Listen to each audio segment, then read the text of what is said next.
சிவனையும் முருகனையும் நம்பணும். இது முருகனுடைய யுகம். இந்த யுகம் நீங்க முருகனை சாதாரணமா இடப்பட முடியாது. சிவனை விட ஒரு மடங்கு உயர்த்தி என் அப்பன் கந்தன் முருகன் சுப்பிரமணியன். இவனை விட அவன் வீரியம் ஜாஸ்தி. அவன் நெருப்பிலேயே பிறந்தவன்.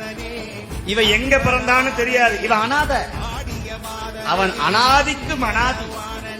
ஆதி அந்தமில்லாத ஆறுமுக கடவுள் என் அப்பன் வேளன், குகன், சண்முகன், சடாட்சரன்.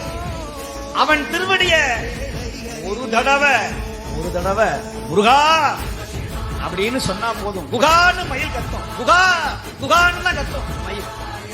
மயில் அகவத கேட்டீங்கன்னா குகா குகான்னு சொல்லும். சுப்பிரமணியா, கந்தா, கடம்பா.